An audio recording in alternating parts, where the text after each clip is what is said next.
Thinking back, I realize it's been less than 20 years since all the classrooms in my school district had a computer in every room. I work in a large high school which is comprised of several interconnected buildings spanning multiple levels. The sharing of information between people on opposite ends of the complex is much easier compared to when we used smoke signals and carrier pigeons. However, although the ability to transmit electronic messages across the campus has been a boon, I believe there is a price to be paid. I've seen some emails enter my inbox under the guise of educational support when in fact they debase learning and are, in the words of the youth, cray-cray. I'm Gertrude Katz, and this is a highlight tour of a few memorable email chains that have moved through my inbox. Let's start with one from a math teacher colleague. She wrote it to a group of Jana's teachers. She said, "It has come to my attention that Jana is often asking for a pass to several different locations within one class period. Could you please let me know if this is an issue you are seeing in your class?" In response, a social studies teacher colleague said she had this problem. She ended up losing the pass privilege from Global 9 for the first quarter. The CSE chair, who had been added to the email chain, reported, "Jana does not have anything in her IEP regarding the need for breaks, counseling, or social-emotional needs." Then, one of our many school psychologists chimed in, "I will be assessing Jana for possibly adding counseling to her IEP and also adding the need for breaks." In his assessment, the breaks would result in her feeling better about the class and improve her grade. On the following class period, I saw Jana for biology. She missed class time, as was her habit. When she returned to class, I asked where she was returning from, and she said she was with her cheer coach. I responded via email. Jana appeared to be working well, but she returned late after the break between periods with a pass signed by the secretary/cheerleading coach. Is that the protocol? To that, the psychologist responded, yes. Jana can ask for a pass to see the secretary or me. Toot toot. First stop on the email train to Crazy Town. Let them do whatever they want. If you insist that students remain in class and complete their work, you're causing them stress, and they need to seek counseling to deal with it. They can get counseling from anyone, cheering coach, bus driver, whomever. Just make sure you teachers don't hold them accountable for any work. My next stop is an email that began with one of our school's many support staff, a social worker. She reached out to all of the teachers and the administrative team who dealt with Gil, who has autism spectrum disorder, ASD. She asked the teachers send referrals if we had behavior concerns regarding Gil in class. She said his behavior in the cafeteria has not been appropriate and may require a quieter setting.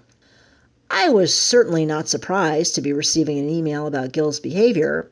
As a member of one of my 12-1-2 classes, he was grouped by my district among other students like himself, which require the support of 3 adults for every 4 students.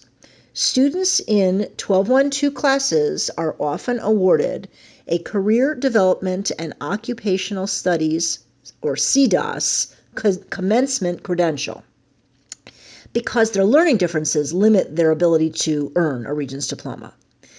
Many 12-1-2 students I've had over the years are great kids who try their hardest to understand the living environment curriculum. They are concrete thinkers enrolled in a course filled with abstract concepts.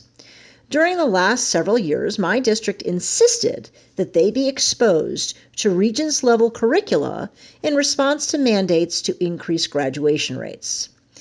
My answer to the social worker's email was thus: the biggest issue with Gil in bio is inattentiveness. He needs constant redirection. He is currently successful with the 12-1-2 teaching assistant seated beside him. A social studies teacher colleague concurred, saying, as Gertrude observed, Gil needs constant redirection and refocusing. He does have issues getting along with another student that he has previously had an altercation with. A math teacher colleague added, "I have had to physically go over to him, tap the desk, and speak louder to wake him up.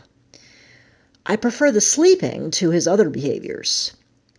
Two other teacher colleagues emailed concerns about Gil's sleeping and other behaviors. I continued the email train into the next day, reporting that Gil was delivered to my bio by security guards who reported that he fell asleep in the lunchroom and that the TA sitting next to him constantly needs to redirect him. Despite the questionable placement of this student, he remained in the same 1212 CDOS Regions class all year. About a month after the earlier email from the social worker, another of her emails chugged into my inbox station. In this email, she framed herself as the reporter of a statement from Gil saying that another student has been hitting him on and off in science and PE class. He stated that he once showed the teacher where it was red from being hit, and he remained in the class. While they were in the locker room, Gil stated that Daryl kicked him in the leg. The social worker had emailed the student's allegation to administration, myself, and the gym teacher. It describes not only alleged assault in my classroom, but my willful disregard of Gil's alleged injury. After confirming with my two teaching assistants that they did not, in fact, witness any of the incidents Gil was alleging, I jumped on the email train. I responded that Daryl sits in front of Gil, so Daryl would need to swing backwards to hit Gil, and that, in my class, each of the boys always has a teaching assistant sitting right next to them, keeping them on task. My emailed response was rather detailed. I closed by saying that Gil was not assaulted during my biology class, and the placement of several students in the class, Gil, Daryl, and one other not pertinent to this email, should be re-examined since they need greater supervision or different kind of placement in order to be academically successful. Not surprisingly, my email was the caboose on that train. No one responded. There is, however, a revealing postscript to the story. Both Daryl and the third unnamed student have since been placed in an alternate setting. All aboard! We're pulling out of I told you so because it doesn't really matter if your professional analysis of student needs is right in my district. This is where my email train metaphor falls apart because graduating students is more like a cruise down a lazy river than a rail line.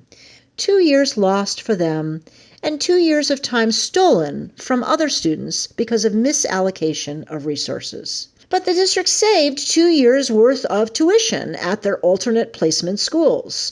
So take a leisurely stroll around this port of call, wind down the clock, because we're already in Crazy Town. Another toxic email that charged into my inbox one Regents Week afternoon was from a despot former principal. It was CC'd to 5 other administrators, a secretary, and the union president. It read, "Student answer sheets from your room for proctoring were filled out incorrectly. Please see the attached proctor direction that were supplied to all staff. We had a total of 30 incorrect bubble sheets. This is a tremendous burden on other staff members. As of right now, these exams cannot be scored. Please set up an appointment with myself, your union rep, and the administrator that oversees your department by Friday."